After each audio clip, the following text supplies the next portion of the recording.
Welcome back to another video. My name is Abby, and today we're talking about how often do you live in the end. Before we get to the video, I have an announcement. If you have been interested in working with me one-on-one about whatever it's going on in your life right now, it is a good time to do so because I've recently changed the way I'm taking payment. It is a donation-based setup, meaning that there is a $30 minimum payment. And after that, if that's what you can afford right now, that is good.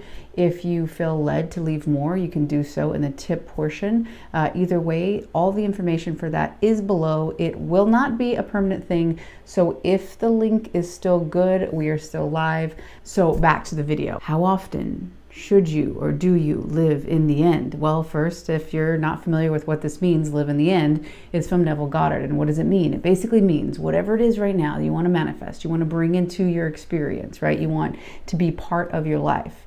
You have this goal, you have this dream, and they have the you now, right? Well, basically, you let go of the current you and you start to embody the beliefs, the thoughts, the actions, the behavior, all of that, the emotions that the end version of you, the desired dream life version of you, how would they think? You live in the end version of you now. You don't wait for your outside world to change to start feeling worthy so that you can say, oh, okay, you know what? I think I can do this, right? You are basically the change that you want to see, right? Mahatma Gandhi said that, and that idea of it, right? He was talking about it in a different way, but essentially, yeah, if you want to have that dream reality, if you want to be that person, a state of being is how you think and how you feel. So if you're already living, thinking and feeling and being, you're being that person right now. And manifestation basically reveals who it is you are being. What do you think is going to happen? As you start to embrace all of those things, as those thoughts lead to new choices, new behaviors, lead to new experiences, what leads to new emotion in your life is changed, right? You will not step into that reality automatically as you embody this personality, this way of being. Your outside reality will start to shift to display and reflect those changes.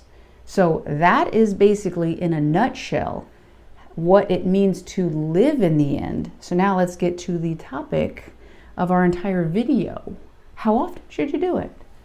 How often do you think that you should be in the end?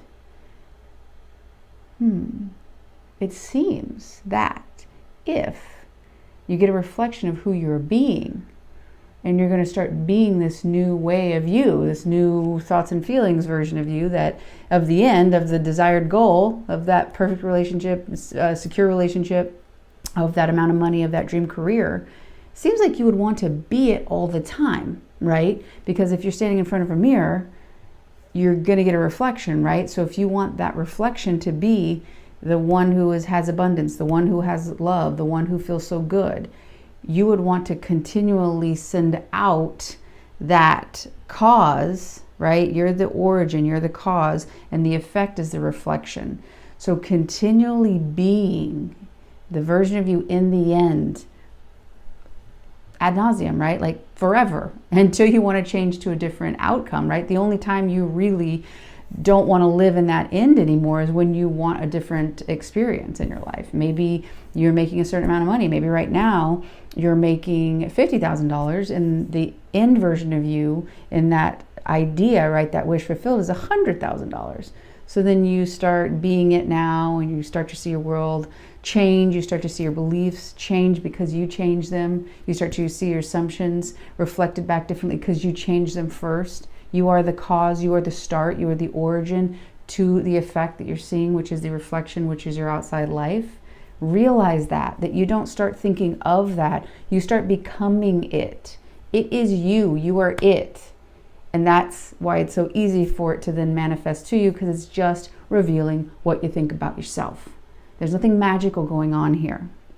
And that can be exciting and that can be a little bit disappointing. Because when I came into the world of manifestation and law of attraction and spirituality, it seemed a little bit magical. If I learned this little secret, then I could get this big change in my life. And yes, it will cause huge changes, and not in the way that you think, but in a way that's much more fulfilling and much more connected to your truth. It feels good. So The only time you don't want to live in the end of that $100,000, going back to the money example, is when you want $500,000 a year. Then your end is different, right? That reality you want to experience is different. So then you'd start living in that end. So you want to continually start to form, cultivate, curate the thoughts, the feelings, the behaviors, the assumptions, the beliefs. You have to have your beliefs in alignment inside your body with that end version of you. That is the biggest key to living in the end. So as you're doing that, you are literally being, those truths are in your body as beliefs. You are being them, you are living them, and then they're reflecting back to you that new existence that you wanted to experience, and since you're thinking from it and you're not thinking of it, you are inside of it, meaning that it is you, you are it, you are embodying it, and then it's going to be reflected back to you, because that's all your life is a reflection of how you see yourself, what you think you deserve to be treated like, how the world operates, what you think is fair and not fair. Whatever it is you believe, it will be shown to you, because whatever is in your mind, whatever it is that you hold on to be true, you will find in your outside world, because there's 30 to 50 million bits of information coming at you in your subconscious per second. According to Dr. Bruce Lipton, only 40 are coming in. So whatever's in your mind, it's matching up, and it will find that. That doesn't mean that that's all there is out there. So continually to be and embody that end version of you, living in that end, being in that end, will dramatically shift your life.